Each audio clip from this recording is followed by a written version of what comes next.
انما الاعمال بالنیات، اعمال کا مدار نیتوں کے اوپر ہے۔ اب یہاں پر ایک اشکال پیدا ہوتا ہے کہ جب اعمال کا مدار نیت پر ہے تو انسان ایک گناہ اچھی نیت سے کرے تو کیا وہ گناہ نیکی بن جائے گا؟ مثلا ایک بندہ اس لیے چوری کرتا ہے کہ میں یہ پیسہ غریبوں میں تقسیم کروں گا، تو کیا اس کا وہ پیسہ چوری کرنا جائز ہو جائے گا؟ تو علماء نے اس کا جواب دیا ہے کہ گناہ کا کام تو اللہ کو ناپسندیدہ ہے، اس کو نیکی سمجھ کے کرنا تو دین کو کھیل بنانے والی بات ہو گئی اور زیادہ نفرت والی بات ہو گئی۔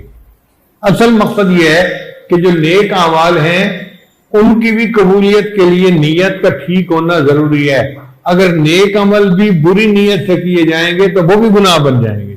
اس کی ایک مثال سن لیجئے، ایک شادی شدہ عورت ہے، اس کے لیے اچھے کپڑے پہننا، خوشبو لگانا عبادت ہے۔ وہ اپنے خاوند کی نیت سے اچھی خوشبو لگائے، اس کو اللہ کی طرف سے ثواب ملے گا، نیک عمل ہے۔ لیکن اگر وہی عورت شادی پہ جانے کی تیاری کر رہی ہے اور خوشبو لگانا چاہتی ہے، اور خوشبو لگاتے ہوئے اس کے ذہن میں یہ بات آ جاتی ہے کہ آج مجلس میں فلاں کزن بھی آیا ہوگا اور میرے اس کزن کو یہ خوشبو زیادہ پسند ہے، لہٰذا میں یہ خوشبو لگا لیتی ہوں، اب اس خوشبو کا لگانا اس کے لیے گناہ بن جائے گا۔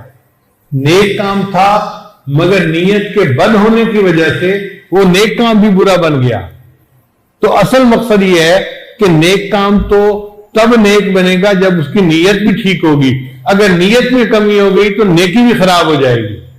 تو ہم اپنے ہر کام میں اپنی نیت کو غور کرتے رہا کریں، پرکھتے رہا کریں کہ ہم کس لیے کر رہے ہیں۔ پہلے وقتوں میں اپنے مشائخ کے پاس رہ کر لوگ 10 سال تک نیت کرنا سیکھا کرتے تھے۔ حضرت شیخ حدیث محمد زکریا احمد نے اپنی کتاب میں لکھا ہے کہ ایک آدمی اپنے شیخ کے پاس 8 سال رہا اور وہ کہتے ہیں کہ میں نے 8 سال میں اپنی نیت کو ٹھیک کرنا سیکھا۔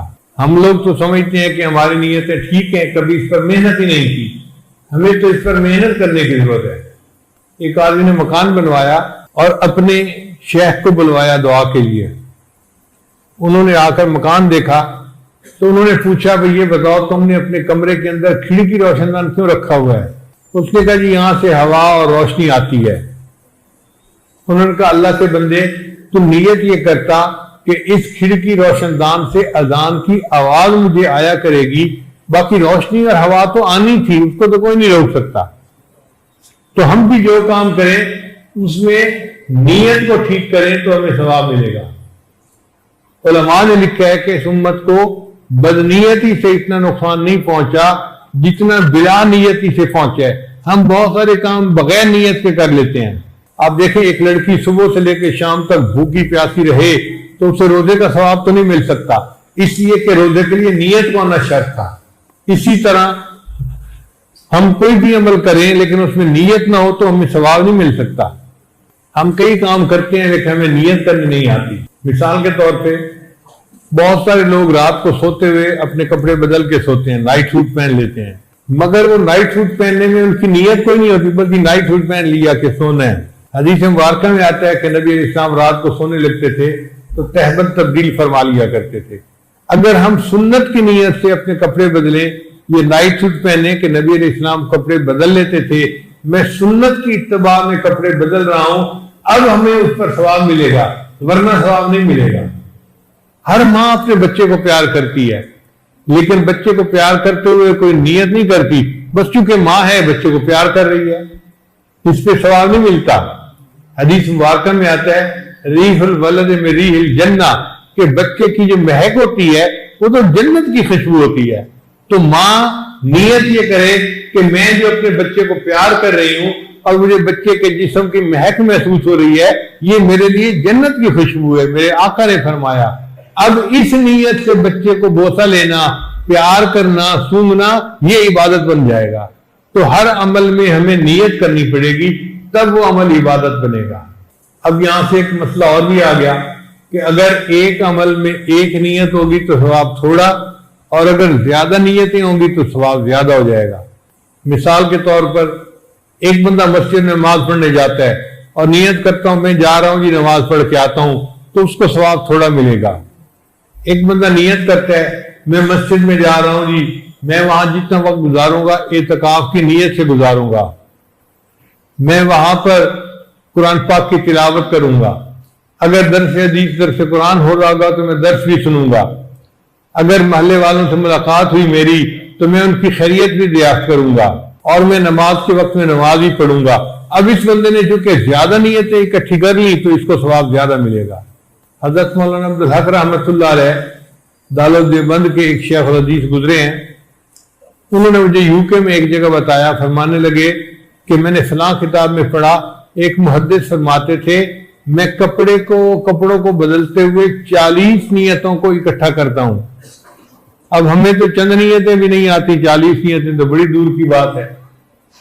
ہم تو زیادہ سے زیادہ یہ نیت کر لیتے ہیں کہ جی میلے کپڑے ہیں، چلو صاف کپڑے پہن لیں، اور وہ نیت کرتے تھے میں کپڑے پہن رہا ہوں، میں اپنے ستر کو چھپانا چاہتا ہوں، میرے اللہ کا حکم ہے، ایک نیت۔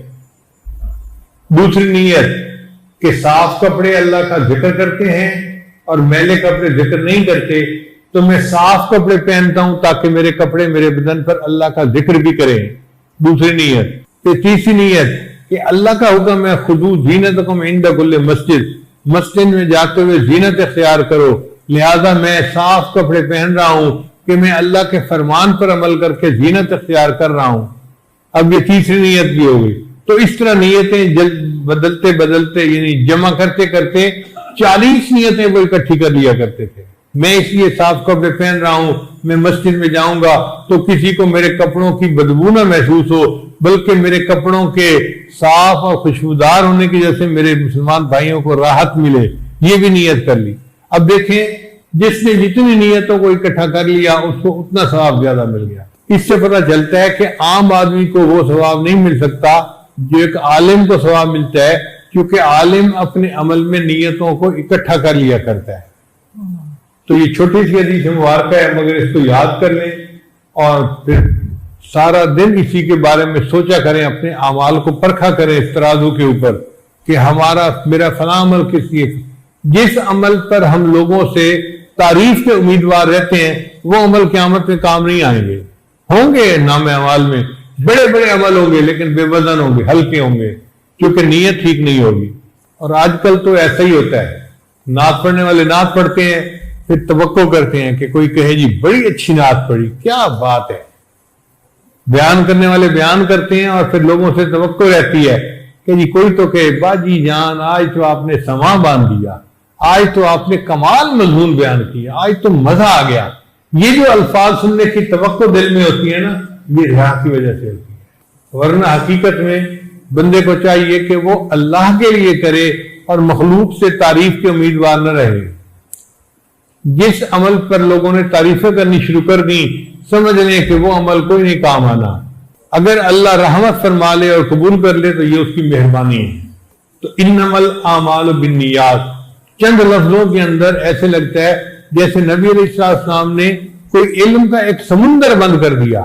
یہی نبی علیہ السلام کے معرفت کمالات تھے کہ چند لفظوں میں اتنی بڑی بڑی بات بیان فرما جاتے تھے کہ پورے دین کے اوپر حاوی ہو۔ میرے چینل کو سبسکرائب کریں، لائک اور شیئر کریں۔